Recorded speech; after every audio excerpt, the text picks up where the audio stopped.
Hello folks, this is Mike from InkDependence.com. Today we are doing a short review and water drop test of Sailor's Bungbox Omaezaki C.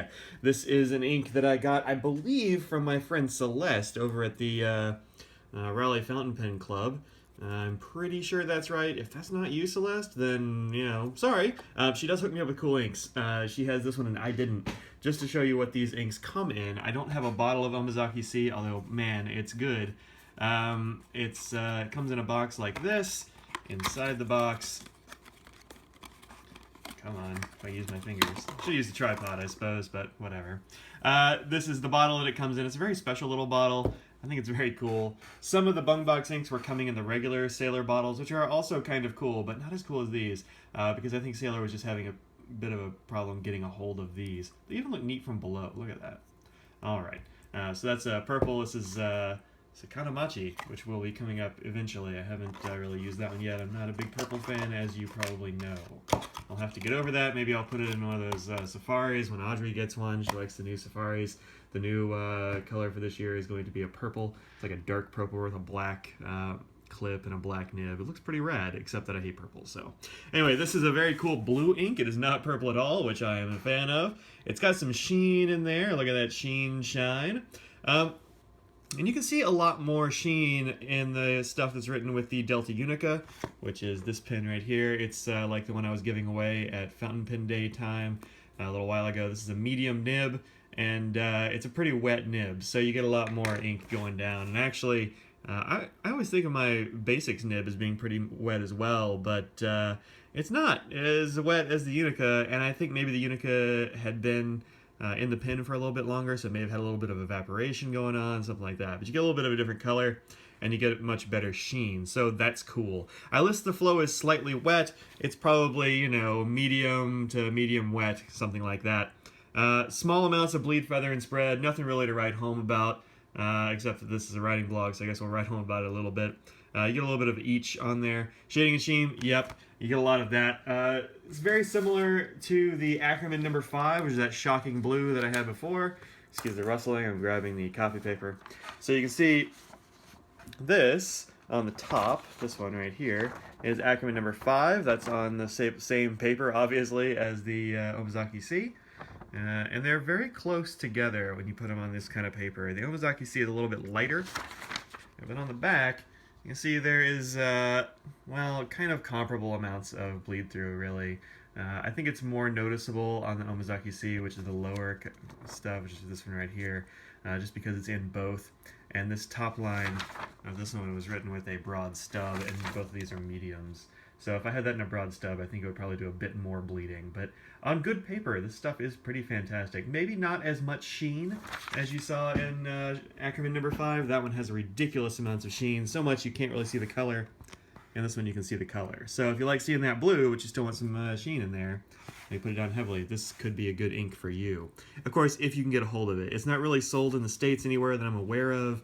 You can get shocking blue of the Akkerman from Anderson Pens. It's a little bit cheaper there than it is at Van Ness, and I have a good relationship with the Andersons, so hey, I urge you to go there. They're cool folks. Bungbox, I don't know where you're going to get it. You might have to get it from Japan. There really aren't any other places. Every once in a while, Mass Drop will do a Bungbox thing, but these inks are very expensive. They go for something like, what was it? There was at the DC Pen Show, and I think there was something like $39 a bottle, or 3 for $100. Something like that. It's very expensive for these bottles of ink, and these are 50 ml bottles, so they're not quite 2 ounces. So I don't know. Maybe it's not worth it to you, but if you're, really into this ink, you can hunt it down. And there it is compared to Akkerman number 5, which definitely has more of a purple cast, but also that's partly because of the sheen. You get way more sheen in the Akkerman number 5 than you do in the Omaezaki C. So, there's something for you. Then there's Staedtler Royal Blue, which is a very purpley sort of blue. I reviewed that recently. Carrying the purple theme, I've got Pelikan's Amethyst. This is the Edelstein Amethyst, and that's a very cool ink. I actually keep it in a pen because I really like it, and I don't usually like purples, but man, that Amethyst is neat. And then Onyx Black down there just to give you a black ink to compare all these two. So quite a bit of variation there, but Omaezaki C is definitely more blue than any of the other ones on here. It's kind of a light blue, kind of a You know what it reminds me a little bit of is the sadly discontinued Sailor Sky High. I don't know if that's just in my mind or if that's like a good comparison. You can let me know in the comments. I'm sure you will. That's what the internet's for. It's a good blue and I like it a lot. So it's too bad I don't have more of it. It doesn't behave quite as well as I would like on copy paper perhaps, but that's about it. All right, so let's do the let's do the water drop test here. Goodness. So I just kind of got a little bit out of control there. These little syringes that I have wear out because they start getting a lot of friction between the plunger there and the outside of the syringe. And so I put a little bit of silicone grease just right in there, and man, now it goes like a bandit. So good, I fixed it. It's not going to wear out. But I was not ready for that. All right, so let's go ahead and mop that up. And whole lot here. But still a fair amount left here, which is very cool. I'm glad to see that. It's hard to get a water-resistant blue. This one, I would say, is mildly water-resistant. You're going to lose a lot of the color, but the lines and dots and up here, this is all still legible. That's cool. Big fan of that. So, all right, cool. So Omaezaki C's got a little bit of water resistance. I wouldn't say it was listed as water resistant, but if you dump a bunch of water on your work, you'll still be able to see what's going on. So that's cool. All right, so let's take a look at the chromatography right quick.